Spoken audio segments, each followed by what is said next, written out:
much, Program Director. Very warm good morning to the residents in the city of Johannesburg. I'd like to take this opportunity firstly to appreciate and welcome the MC of the ISD, Councillor Jeff Waila. Let me also take this opportunity to appreciate the Managing Director of Johannesburg Water, Mr. Javed. And a special welcome to members of the media and everyone present, ladies and gentlemen. Thank you once again for joining us for this third media briefing. This media briefing seeks to update our residents on how the affected water systems are recovering and the mitigation plans that were put in place, working closely with our bulk supply of rainwater. These challenges were triggered, as we would all know, by an incident that occurred at Rainwater Economic Pump Station following an outage of a city power substation on the 3rd and the 4th of March. The impact on Johannesburg water systems was severe. However, we are in a much better position than we were a week ago. Following engagements between Johannesburg Water and Rainwater technicians,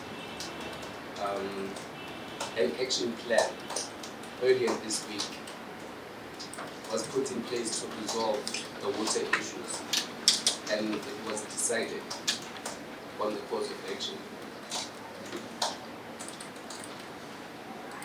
Teams implemented internal configurations on the systems that had been struggling to recover, namely the Linden 1 and the Gore reservoirs. Rainwater also pumped additional megaliters of water, which contributed to improvements in our affected systems. On a daily basis, the teams flushed the lines and checked for airlocks, resulting in improved water pressure. As a result, the system has built capacity and reservoir levels are steadily stabilizing and getting to what we consider acceptable levels. This week, I had a series of meetings with the Johannesburg Water senior leadership, together with councillors from these affected areas. Councillors were appraised of the progress of our technical teams. We worked with councillors in terms of coordinating water tankers, as well as continued providing emergency water supply in the Linden and Gregory supply zone. The following areas have started recovering water. Although the poor pressure in these areas include the areas of Gregory, parts of Darrenwood, Robindale, and some parts of Ferndale. These are the last areas that remain to be fully restored with supply in the city. Throughout today and over the weekend, it is projected that more areas will recover as our reservoirs and towers build more capacity and stabilize. The technical teams will continue closely monitoring the systems, and we will keep residents informed of the developments and any changes that may occur. Once more, let me express our sincere apologies to residents for the disruption and frustration that outages have caused. As explained previously, we unfortunately have zero control over natural events such as the lightning strike that affected the Economic Power Station. We have noted and appreciated the concerns raised by residents on the communication and response efforts to restore supply and implement temporary supply measures in the future. These have been committed to and attended to and acted upon with urgency. Thank you very much once again for giving us this opportunity to be able to report back on this issue that has caused wide devastation in the city of Johannesburg. Allow me at this point to give an opportunity to the Managing Director of Joburg Water to give you a report on the progress that our system has achieved. Managing Director. Thank you very much, EM, and good morning. Sorry, can you swap seats or Sure. no, swap seats.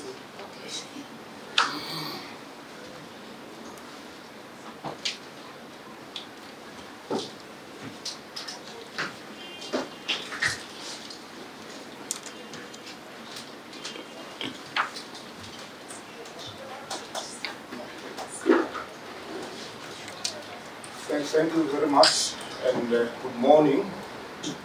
We're going to be taking you through the water system update for the city of Johannesburg. This update basically will be giving you an insight as to where are we in terms of all our systems that we have that supply water to the city of Johannesburg. We've got about 128 systems in terms of their levels. But before I get to that, let me also take this opportunity to indicate to you that the issue, as alluded by the executive mayor, that ended up with a situation in the area of Randburg, specifically in Linden 1 Reservoir Zone as well as Black Water Reservoir Zone. It's an issue that was linked, of course, with the incident that happened, that started on Sunday the 3rd. So I'm mentioning this because when that incident happened, which happened on Sunday the 3rd, plus the major incident that happened around the power failure that happened on the 4th, whereby the pumping resumed midnight of the 5th in terms of pumping at full capacity. We were able to get all the system, except the one that we're discussing, back supplying normally by Friday morning. So this is very important to indicate that the issue of Randburg, Blackwater Reservoir, as well as Linden 1 Reservoir, it was part of a broader challenge that we had, which was affecting 50% of the city of Johannesburg. And I'm saying this because recently you pick up, like when we report or when you hear about Blackwater and Linden, it seems to be removed from the main issue that we're dealing with in the last week. However, the challenge that we experienced there was that when all the other systems recovered, which they recovered Friday morning, of course they were gradually coming back, but by Friday morning we had all the other systems except the three systems that I'm talking about. The Linden 1 Reservoir, Linden 1 Tower, Blackwater Reservoir. That's when we started over the weekend really looking at the issue around the clock so that we can be able to come to resolving it. And the main issue that we were dealing with there is that those three systems that I've spoken about, they are part of the other three systems. Linden 2 Reservoir, Kensington B Reservoir and Kensington B Tower. So even though these three tower systems are part of the another three system, those other three were really coming back, but not coming back the way we expected, simply because the level were not moving up as we would like them to. And the main issue was, mainly the flow. We're not really still yet getting the flow to that system, those six systems, the way it should, simply because this major outage that happened, whereby 50% of our supply system were affected, it takes time for the system to build up. And of course, in that process, a lot of work were done, technical work, which involved flushing the air out of the system, because once you have that system empty, you have the air getting to the system, so that we can be able to progressively build up the pressure. And I can indicate that on Monday, this past Monday, we were really very confident that we are on the right path simply because the pressure was building up for those particular systems, including the issue of the flow that we required. And of course, there was an incident that was picked up. I'm touching this up front because what I hear recently is that is it the valve that was causing no water for the period of 10 days. It is not the valve that was causing no water for the period of almost 10 days. As I've indicated, there was a major outage which we were able to resolve the issue of supply in the main by Friday, but this other system could not recover. More work were done to make sure that we build up pressure to all these 6 systems, even though the 3 systems were supplying, but the other 3 could not really supply. But of course, in the process of doing that work that we were busy with, by Monday, as I said, pressure was getting at the correct level, but of course, there was this incident that was picked up on Tuesday morning, valve that was closed, which was, of course, rectified straight away. But it is not necessarily the valve that caused the issue of no water for about 10 days. It's the issue that the EM alluded to, which started as a power challenge to our back supplier, again, of pump station. So at this point, I'm going to be handing over to my colleague Logan, who will come through here and just take you through the overall system update. You'll be able to see from that the 6 systems that we are talking about, they've recovered very well, back almost to normal level. And the important thing also, we thought, rather than giving insight to the 6 systems, we'd rather give you update around the overall system of Johannesburg. Thank you very much.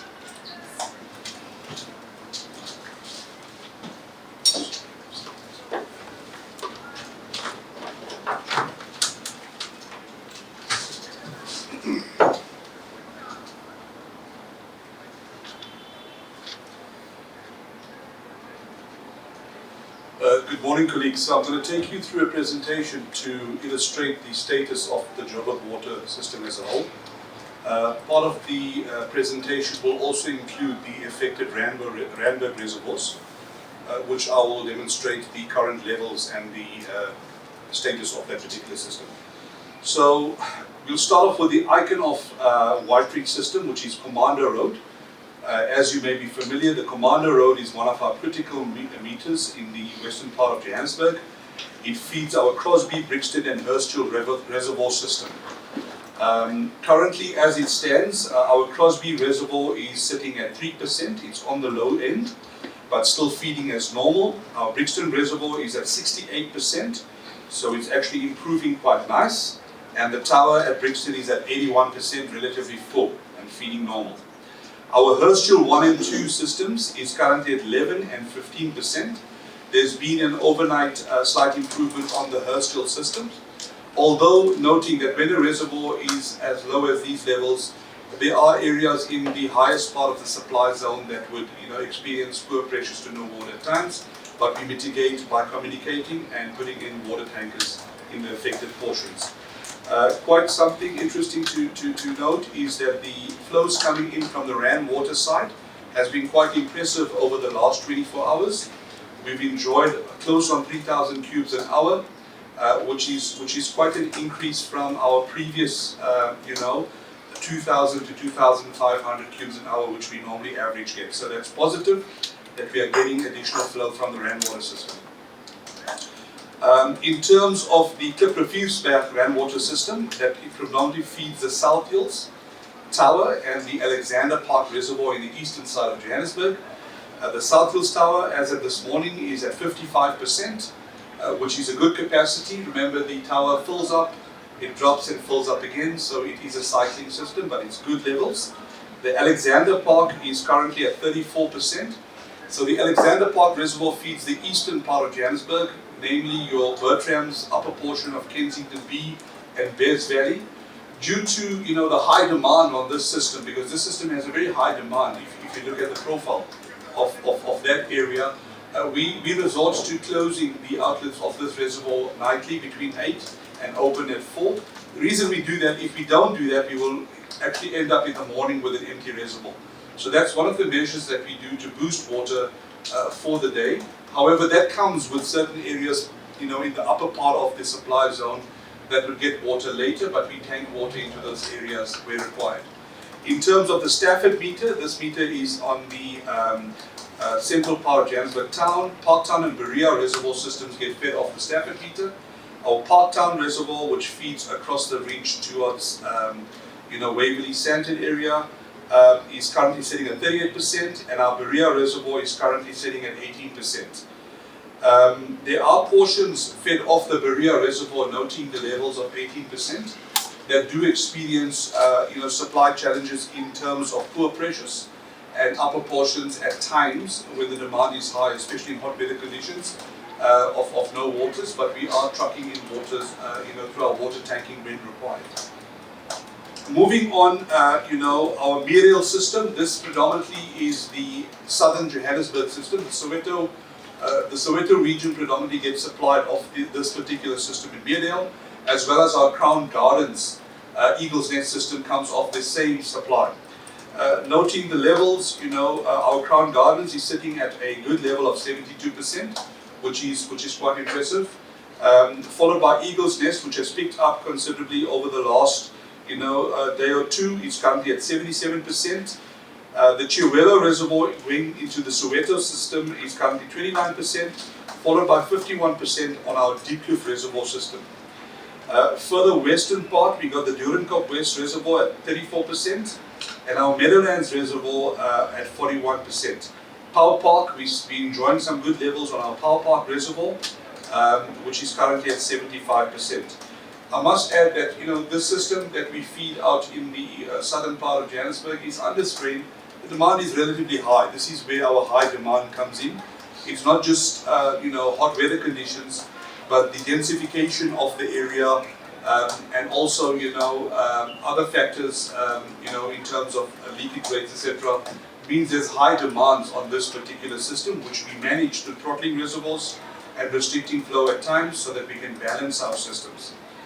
Going further onto the Sandton side, which is north, it's fed off the Palmic system. The Limborough Park reservoirs, currently at 32%, and Marlborough is at 39%. We've had, some dropping levels in the overall Sandton system over the last day and a half. The reason was that, we had to balance our systems to make sure that we had, proper water distribution into our Randburg system specifically. These systems have interchangeability that you can interconnect or you can shift water from one system to the other. We do that at times to balance our systems. The Morningside reservoir is currently at 43%, followed by 56% on our Bryanston reservoir. The tower has picked up quite nice over the last 24 hours or so. The Lovo reservoir system, which sits in the highest point in the supply zone, been quite low over the last 2 days, but we've recovered it quite decently overnight. It's currently sitting at a combined capacity of 37% and rising. We should recover fully over the next 2 days. And the Lovo tower, which was empty at one stage or near empty, is now currently 77% and feeding the areas as normal. In terms of our Midrand systems have largely remained uninterrupted or unhindered by this particular issues that we've been having. They're doing quite well at the moment, although some of these systems, especially around President Park, and etc., and Diepsloot have high demands, which we try to manage. Those areas are very dense, and there are high leakage rates, which we try and manage by restricting flow into these high demand areas at times to build capacity. The Development Bank reservoir is at 87%, followed by our Diepsloot reservoir at 56%, which is at reasonable levels. Our Eland is at 73%, followed by our Grand Central reservoir at 70%, which is quite impressive for this time of day. Our President Park reservoir, you'll notice a pattern of slightly lowish levels. It's currently at 42%, but acceptable for this time of day. This reservoir predominantly supplies the Greater Ivory Park. Robbie Ridge is at 53%, and our Randkiesfontein is quite stable at 55%. So all in all, the Midrand reservoirs are doing quite reasonably well at this part of the day. Let's go over to the White Ridge system. This is the system which basically feeds our Randburg Roodepoort area. And as you know, those reservoirs that are shaded in yellow are the ones that were predominantly affected over the last few days with this particular issue that we've been having. But safe to say, we've enjoyed some very good recoveries on those affected reservoirs in the last 24 hours. Our Linden Reservoir, which was basically empty for a few days, is now currently, as at this morning, sitting at 79% and rising, which is impressive. Our Linden 1 tower is currently at 85%, which is at a very good level and feeding normal. Our Linden 2 reservoir is currently rising at 59%, which is good. The Kensington B reservoir has been fairly stable at 70%, and it's maintaining that level, which is good. The Kensington B tower, we had some, we had to manipulate our systems in order to boost the Linden systems over the last few days. But currently it's recovered very nice overnight and feeding normal at 76%. The Heldercrane reservoir and tower is at 59 and 62%, which is acceptable. And followed by Constantia tower, which is feeding normal at 72%. Our Horizon tower and Waterfall tower, which draws off directly from the Rand water main, is actually sitting very nice. It's currently at 67 and 69% respectively. And our Blegauri reservoir, which has been empty for a period of days, is now at 65% and improving, which is impressive. There are fragmented areas fed off or within the Blegauri reservoir distribution network that are currently experiencing poor pressures. It's mainly due to airlocks. It's also mainly due to the fact that we have been filling up the Blegauri reservoir. We expect it to stabilize during the course of today, after which those poor pressures experienced in the upper part of Blegauri will normalize. The other systems, further west on the Robertville is at 50%, which is good. Our Honeydew reservoir is currently sitting at 12%.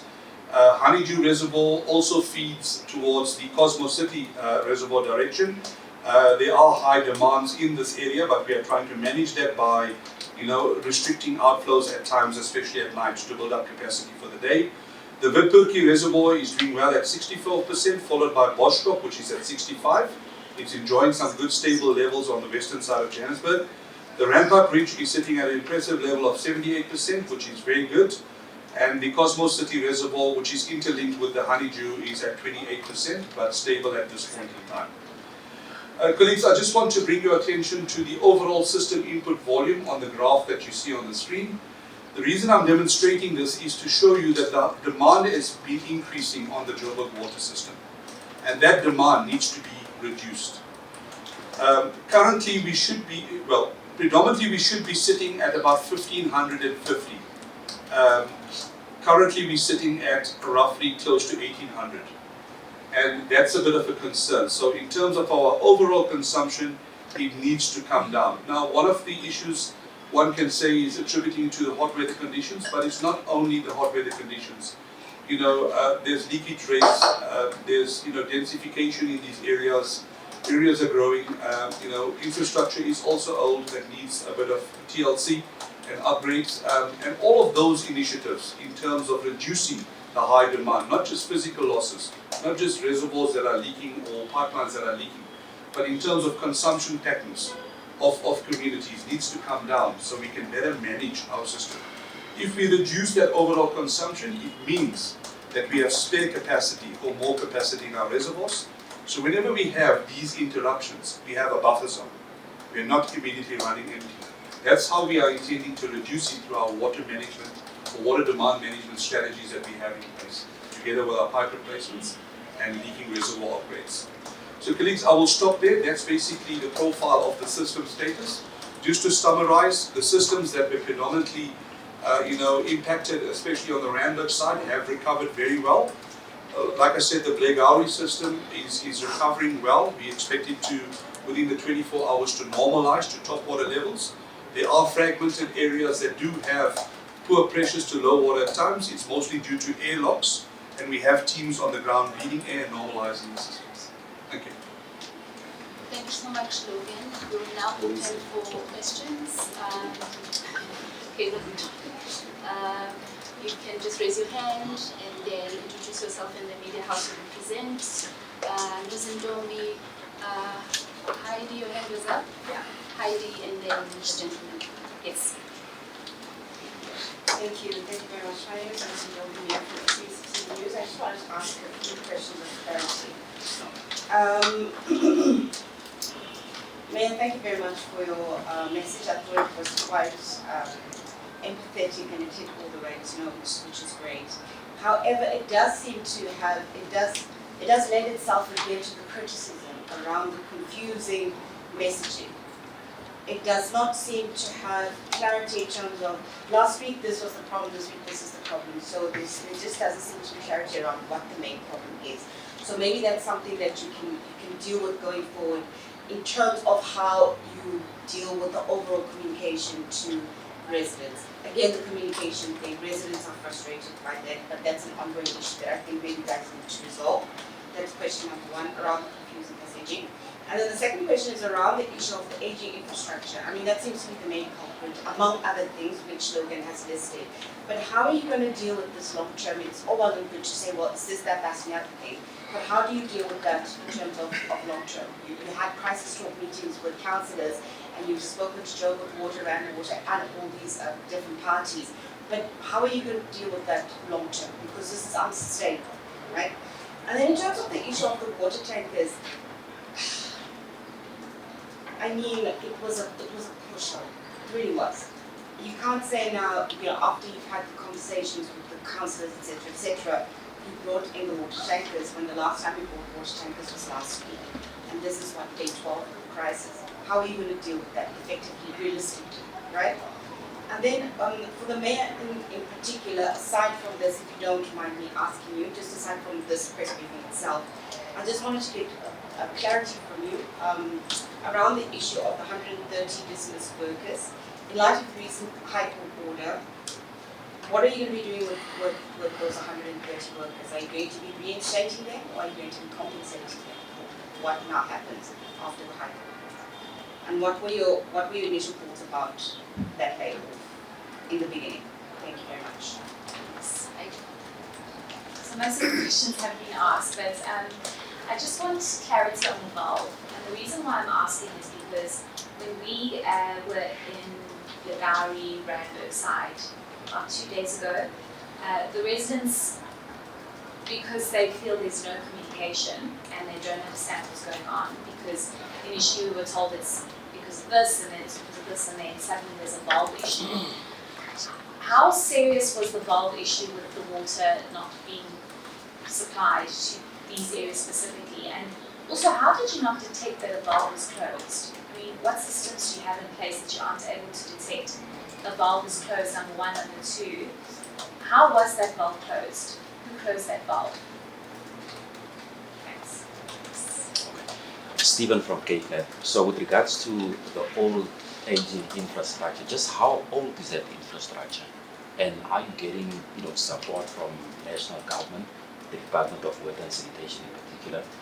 And we were in Brixton yesterday, and I'm sure you're all aware of the issues in Brixton, where residents have been without water, some going for as far as 7 months.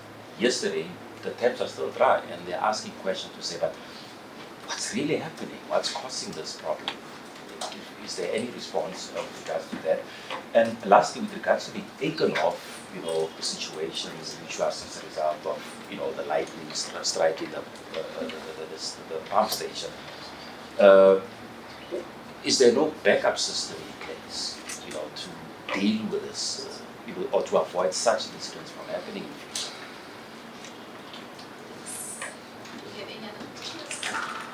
Hi guys, Gloria here from Eyewitness News. My question is unrelated to Aikenhof, but I would like to ask about the Hector Norris pump station. It seems like there's been some issue there because some parts of the CBD have been without water for about 8 weeks now.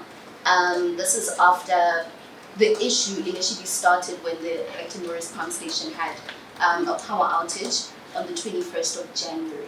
And it seems like places like Pritchard Street, N Street, Nugget Street have been without water since. And I have inquired about this before to ask what exactly is happening. And I was told that there was an issue with load shedding, which has had an impact on water supply to areas that are getting water from that pump station. So I just wanted to get clarity in terms of what is happening there, because there's still no water still. So I'll hand over to the panel to answer the questions, and then we'll go for the next round. Logan and Emily, if you can take the questions. Thank you, colleague. So I've made some notes here. So let's start with the first one in terms of the main problem. I think the MD has already given a quite summarized version of what has happened here. The incident, I think one must understand it in context. It started the previous weekend on the Sunday when lightning struck a city power substation. That city power substation feeds Rand Water's Iconof pump station. So that basically resulted in no power into the Iconof pump station, so they could not pump into our reservoirs and distribution network. We weren't only affected, it also affects Ekurhuleni, Swane and other metros and bulk customers of this system. 2 days later, there was a feeder board at the the city power substation that basically fused. It burnt out, it had a flashover, and that yet again affected the supply to Rand Water's Iconof pump station, in that they could not pump into our distribution networks. Now, the moment they stop pumping, what happens to our reservoirs? They go empty. Because the reservoirs are feeding large areas, and as we know, in lots of cases, the areas are quite dense and they have their own unique challenges. That was, restored relatively quick. 2 days later, our city power technicians and engineers worked quite, efficiently through the nights, and they restored power quite soon. And the Iconof pump station on the Rand Water side resumed normal pumping. In fact, they also pumped a little bit extra, maximum that they could, which was good. So the entire system, not just the Randburg system, which was affected, started showing, signs of recovery. By Friday, most of our other systems that were interrupted as a result of this electricity issue had shown good signs of recovery, except for the Randburg reservoirs, namely the Linden 1, Linden 2 reservoir, the Kensington B and the Blegauri reservoir. Those were just battling to recover. And then we started sending teams on the ground, trying to better understand what is going on. And we were getting flows into the system, but the flows were not sufficient to fill up the reservoirs, especially the Linden 1 and Blegauri reservoir. The reason being that Linden 1 and Blegauri reservoir sits at the highest point in the supply zone. Any reservoir that sits on the highest point in the supply zone needs the highest system pressure and flow to boost so that it can fill. So we just couldn't get that volume and flow into those reservoirs. As a result, we struggled to get those flows. We had to physically walk the line, myself included, check valves, check pressures. On Monday, thereabout, we traced it back to the incoming supply into that system. It's quite a complex system that comes from the waterfall side in Bergron. We did pick up that the flows were not normal by checking pressures and tracing it all the way back to there. We obviously, engaged with our partner Rand Water and, for assistance. We checked the lines, bled air, and obviously we realized after that, after doing those operations, bleeding air and checking valves and making sure that everything was in its right state, we were getting additional flow into the system, which seemed positive. But subsequent to that, the flows that we were enjoying all of a sudden reduced quite drastically. It wasn't that it was zero flow, it reduced quite drastically. And then we went back through the same process, met with our colleagues from the supply side, and it was found that there was a valve, that's a main valve, that feeds the system. It's quite a large valve that feeds the system, and that valve, for some other reason, was found to be in a not fully open state. For some other reason, that's been investigated, and there is a technical team that's looking into that, and I believe that task team needs to be given a fair chance to establish the facts, so that we can learn lessons from that and prevent such incidents in future. It might be a technical issue, but the task team should be given a fair chance to investigate and determine the causes of that. But nonetheless, to summarize, the valve was, operated. We have maximum flow into the system since then, that's since Wednesday, And that's where we are at the moment. Our systems have normalized. So I think things have been taken out of context in certain cases. You know, snippets that have been taken out of context, and that is why it's important that we understand the bigger picture from start to finish. So the closed valve did not essentially contribute to this whole last 2 weeks issue. It was a chain of events, and on the series of events, the valve was one of the issues that we found to be, restricted. Thank you. In terms of aging infrastructure, I think our MD will talk a little bit about that. In terms of water tankers, I just want to touch, remember, water tankers is a mitigation plan. It's not meant to replace potable water. It's not meant to replace your tap water in your house and so forth in your system. It's a stopgap measure when the potable system has interruptions. It's not possible to send a water tanker to each and every house. We try and locate them as convenient as possible, where people can access them. The challenge we face is that when the trucks go, sometimes they take longer because more people come and decant. Other times they're quicker. So it's not always that people are able to access it at a particular point in time. Sometimes they might miss it.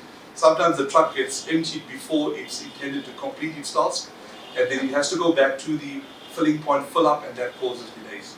But we do acknowledge, we need to improve on water tanking. We need to make sure that we have more capacity there. That's a lesson that we've learned already, and that's something that we are looking at to improve going forward. I've clarified the valve, Heidi.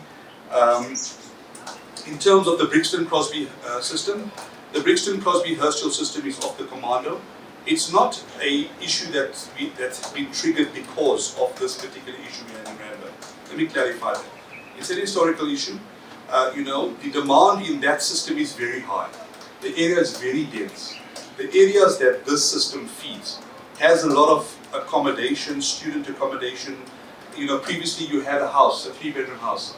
That house has been demolished and flats have been built to accommodate, multiple dwelling units. And it's basically, in the tough economic conditions, people supplement their income through rental, and that's what's put strain on that. But we have a plan in place. You would notice that the construction of the Brixton pump station and tower is currently underway. There's also plans to augment the pipeline from the commando, source in from rainwater into our reservoir system. There's also plans underway at the moment. We have to upgrade the Crosby pump station to bring more volume into the Brixton system. So all of these initiatives need to happen to stabilize the system. Doesn't happen overnight. It's quite intense upgrades. It costs a lot of money, a lot of resources, and we are working on improving that system. In terms of the backup from Iconoff, I think City Power did, in their previous media briefing, allude to that.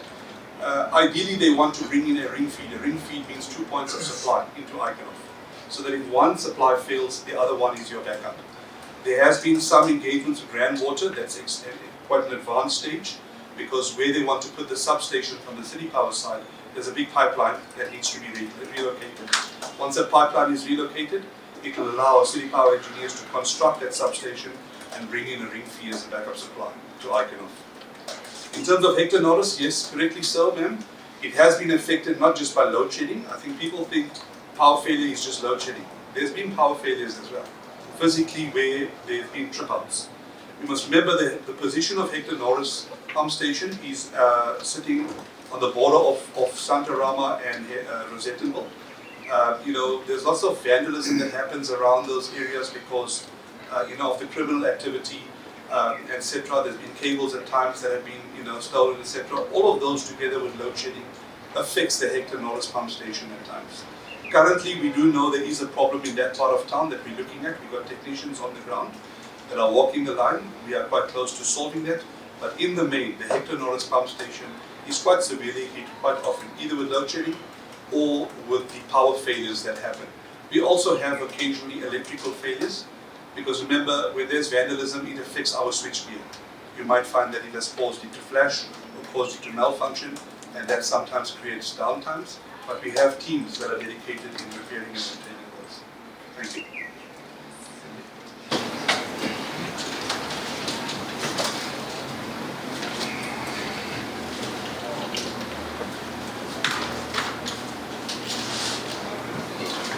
Thank you.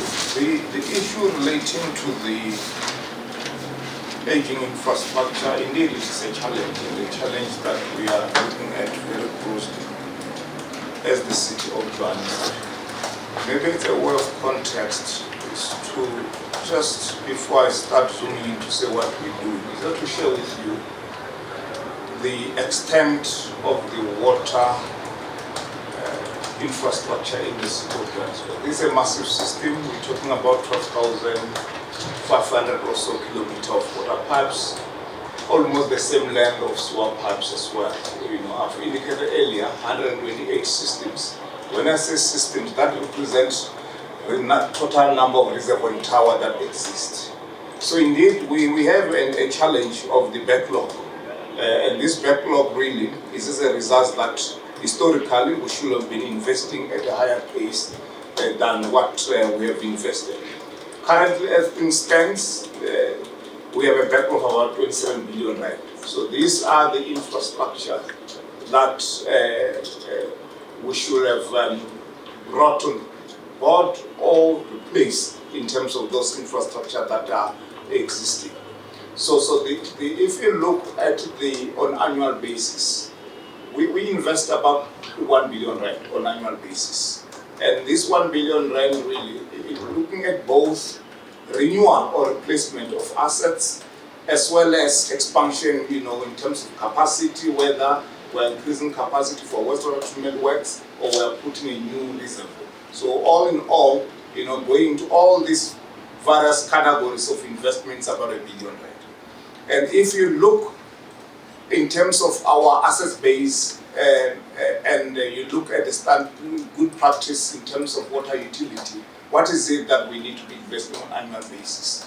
In terms of really making sure that we are replacing and renewing the assets that we have so that they continue providing the service in the way that they should, we should be investing at a level of about 3 billion. So you can see already there's a gap, and that the gap really that creates the issue of the backlog. What is it that we are doing about? Of course, as I've indicated, there are discussions really within the city to say clearly we need to invest much more in the water infrastructure. So we need to increase the investment that we're putting in the water infrastructure on an annual basis. Above that, of course, we are also looking at areas where we can be able to partner with private sector where they can assist us in fast-tracking the issue of investment. I can give you, for an example, if you look at the area of non-revenue water or losses, that's the area that really worries us, where we believe that we can be able to increase the pace of investment, also the scale of investment that goes into that.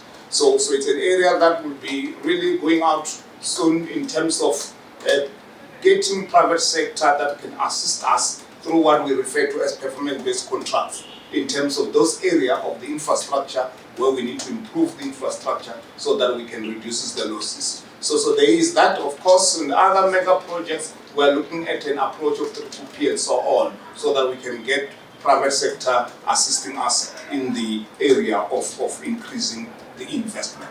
Thank you very much. Over to them.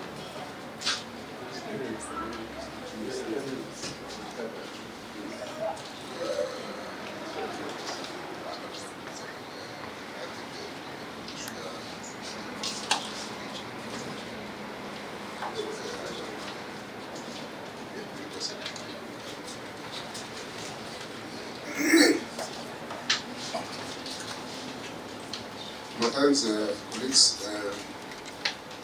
Good morning to viewers out there. Look, I think the question about the aging infrastructure in Johannesburg is very key to us. In fact, as this current administration led by our new councillor, Commander, we have taken quite a very time to think about it and resolve it. That this administration must be the one to invest in the Joburg Water infrastructure in Johannesburg. Unapologetically so.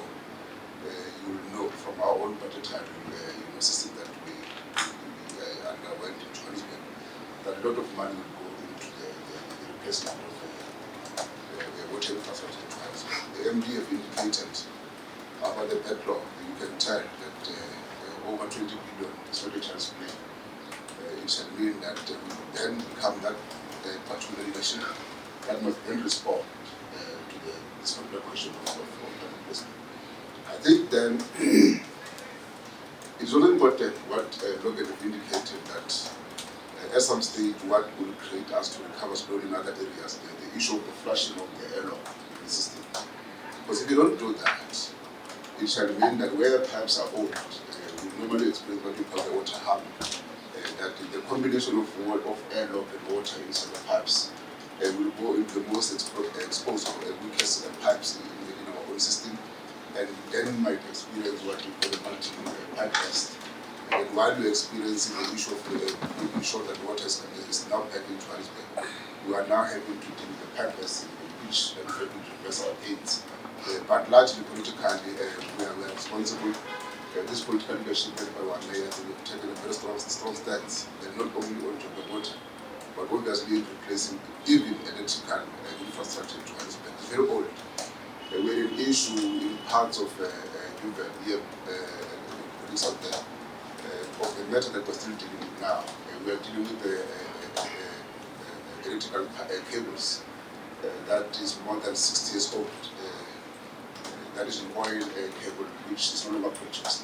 We will now bring in the new technology there to replace this particular infrastructure. But it requires billions of rand. As you know, our finances are not in good shape, but hence the MD would have told you that we are looking obviously in bringing in external investors to try and assist Johannesburg to assist us to get out of this particular problem.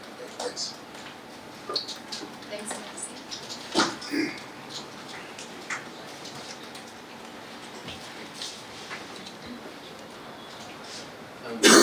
Thank you very much, Mr. Logan, Mr. Shannon, and to the MMC.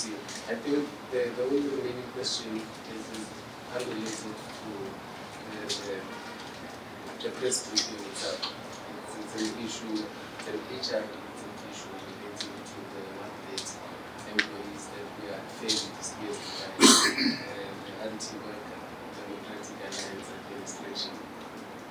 I'd like to put on record that we, as the government of local unity, will adhere to the court judgment.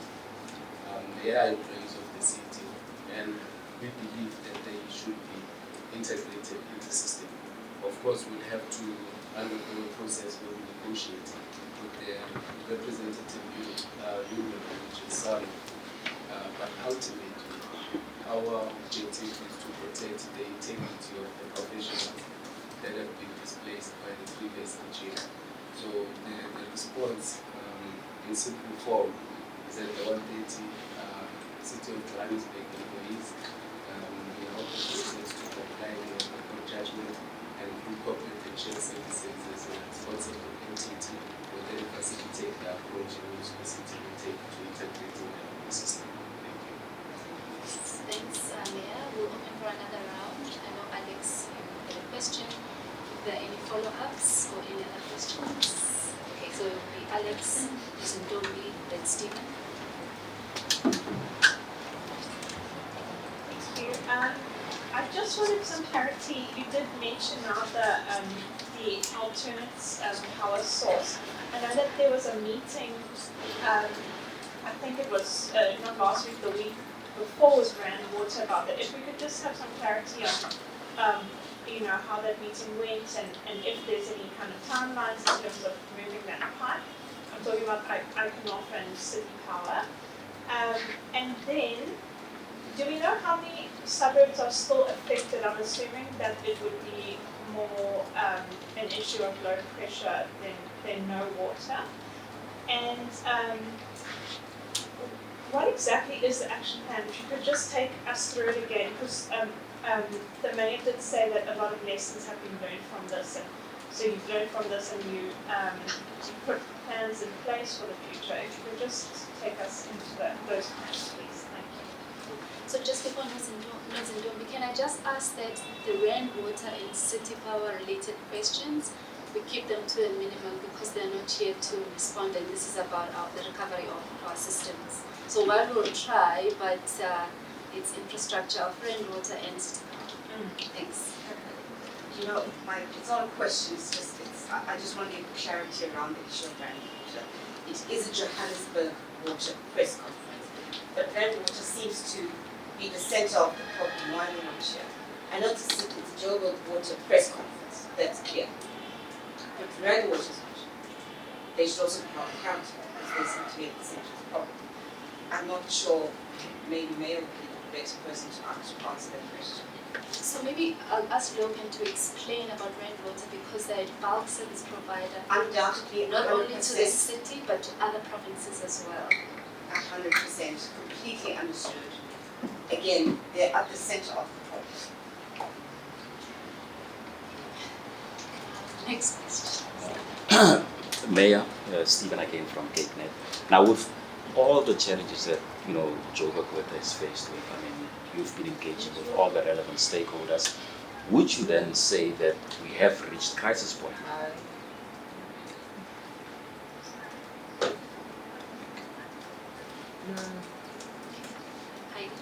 Sorry, so on Alex's question, I just want to know which areas are still affected, and is it low pressure or is it no water? Let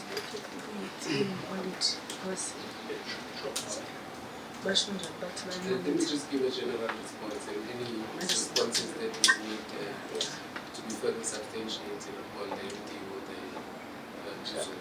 And I think importantly on the issue of the number of suburbs that are low pressure. Importantly, low pressure, not no water. And the MD will attend to it.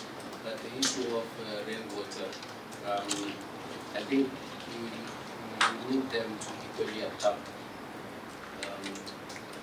And it would be a responsibility that we would undertake to try and put together a joint press briefing with all the relevant stakeholders that would have a role in our water and electricity supply so that we can give a broader response on the systems, how they interlink their interdependencies, and how the reciprocal effect occurs whenever any of the systems, whether from city power, rainwater, or Joburg water fails, and the implications that come as a result. I think that would suffice, I hope, in the question relating to rainwater. Would I say that we've reached a crisis point? I would not even come close to assuming that we've reached a crisis point as the city. We have access to water in one form or the other. We are just encountering technical challenges, some due to natural occurrences, as presented by the Managing Director of Joburg Water, beyond our control. And we then respond with the mitigating measures, the water tankers. I think one other issue that I would like for the MD to substantiate on is the reason why we would ordinarily have a lesser amount of water tankers as compared to other municipalities, and in giving proper context in that regard. I'm not sure if I'm missing an additional question that I need to get the high level to. What is our plan? We have a few plans in place. I think I made mention to our infrastructure development plan that is sitting in the office of the special projects for the next 10 years. And what informs that plan is a retrospective view on the state of our infrastructure dating back 10 years in the past. So that we have a better understanding. Yes, Joburg Water has the data of the infrastructure. However, the special projects unit need to correlate the data that is provided by Joburg Water and match it with the investigations that they have conducted as the special projects unit. That plan will be tabled in council at the end of May, and that plan would seek to provide a legislative guideline to any administration that would replace the government of local unity, or if the government of local unity stays in power for the next 10 years, they have a plan in place that they are working towards, like the GDS 2040, of achieving a world-class African city. Support from other spheres of government, yes. I'm going to Cape Town to a presidential symposium on infrastructure that's taking place this week. I was equally in a meeting, a preparatory meeting with the president yesterday to speak about the topics that we need to touch on, the technicalities of how national government needs to consider when investing in municipalities and metropolis, so that we can also find a way to navigate around the red tape that are currently in place, the cumbersome processes of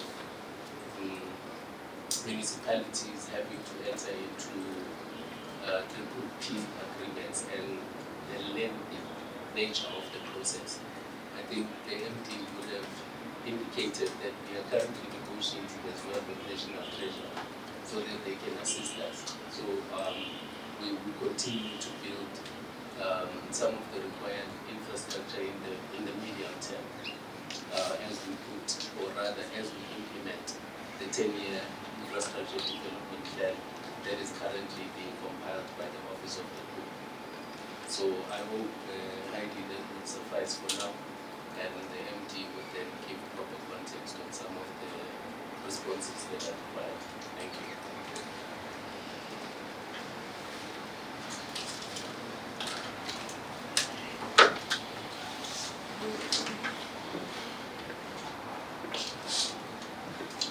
Thank you very much, EM. Let me also add on the question relating to rainwater. As much as rainwater, they are not here, there is ongoing engagement with them on a daily basis at a technical level. In fact, every morning 8 o'clock, there is a meeting that's convened between rainwater and the 3 metro every day 8 o'clock to really discuss the water supply system for Gauteng and every input required from each metro in terms of making sure that the system is running well. So we engage very frequently so that we can be able to make sure that we are running the system better, because as much as there's a system for rainwater, a system for Joburg water, system for Tshwane, system for at the end it's one big system, and that's how we must see it, so that if we want to make sure that every community in Gauteng has water, we need to look at that way, and hence that engagement that happened on daily basis. On the issue also that I just want to add, which I should have indicated earlier, especially when we look at the some of the challenges that we've experienced, in the past 10 days, 12 days or so, also linking to your question around, does this mean, which the mayor really, EMS has answered it around, we reach the crisis point. I just want to give you assurance that we have very high competent engineers and technologists in water. People that what they know is only water. That's what they've been doing for their entire life. I'm sure when you engage with them in various platforms, including the media tour that we have, you will have picked that up. We have a massive engineering service unit in Joburg Water, which includes design unit, which some of the work that are done are even designed internally, whereby we don't necessarily involve consultant. Of course, where we don't have capacity to do those things, then we bring consultant. But internally, it's a massive design unit, project management unit, and so on. So all in all, we are talking about going to 150 engineering employees in Joburg Water that have got necessary skills and capacity. And in that number, it includes also the professionally registered technologists and engineers in that number. So we think we are on the right path, and this is also informed by the buzzer scheme that Joburg Water has, which feed into that pipeline of making sure that we are training and producing the necessary skills that we require in the future. And I'm sure that we can be able to say, hence we're able to get also or be the number one in the province around the blue drop. I'm sure you're aware of that. It's because of that capacity and the skills that we have. Otherwise, we would not have been number one in terms of blue drop assessment. On the issue of the water tanker, which EM talked about, of course, there were challenges. We are the first one that came up even when we were engaging with councillors through the EM. We indicated that the way we had the water tanker for this is not at the level that we wanted. I must indicate that at the beginning of this was an unplanned activity. At the beginning, that morning, Tuesday morning, when we had to start mobilizing resources, our aim was to mobilize as much as 60 tankers. We contacted the market, we contacted private sectors, because this tanker will get from our service providers. Unfortunately, we could only be able to ramp it up to 35, 37 marks instead of that number that was required. And of course, between Tuesday, especially going to Thursday, it was very difficult because at that time, we were, especially Tuesday and Wednesday, we're still dealing with a much wider area that was still affected. But as the area that were affected were getting reduced, then we found that the system of managing that tanker were getting much better. And of course, one of the lessons that we learned while we were in the middle of that crisis was to rope in more councillor closer to us so that they can assist us in coordinating the routes for those water tankers with us in terms of directing us to say where we should really be mostly focusing on. Indeed, the biggest issue was around the number, which from the entity point of view, we tried to source them, but they could not come at the fast pace that we required. Of course, some of them will become available at the time that we don't need them anymore, because now the larger area has water. And then I'm sure my colleague Logan is going to tell you exactly the area that's supplied by Blegore Reservoir. The EMF indicated we have water. The only thing is poor pressure, which is an issue that we believe by after lunch it will be resolved, that issue in the afternoon. Simply because we know as we charge these reservoirs, there's a way that we need to manage them at the same way to affect the pressure on the system. But once we start the reservoir, inlet lines start closing, we'll be able to get enough pressure on the lines that feed these particular areas. So he'll be able to share with you exactly which areas are supplied by that particular reservoir in terms of the area that we are still experiencing poor pressure. Thank you.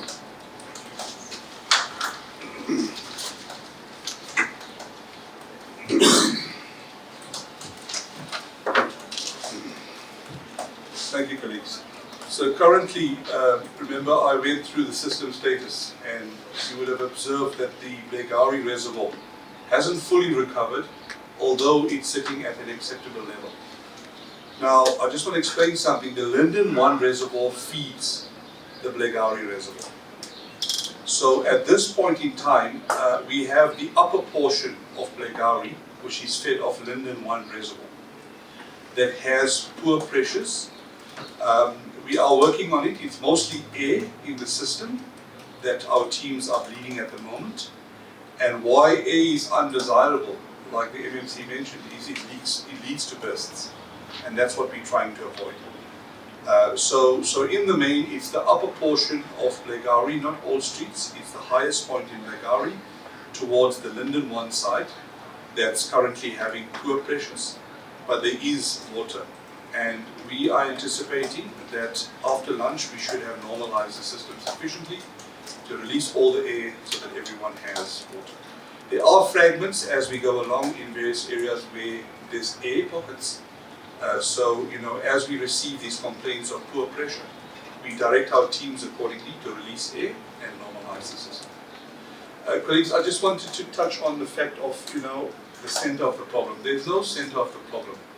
We must understand that, Randwater is not the center of the problem. There's a series of events that has conspired from the lightning strike at the substation to where we are in normalizing the system. Randwater is our partner, and at the moment we are enjoying some good flows in the system from the Randwater side, and that is why you see the condition of our system. Thank you. Thanks. We'll open for the last round of questions if there are any.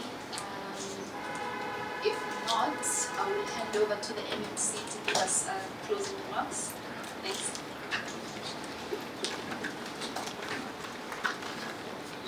Yes.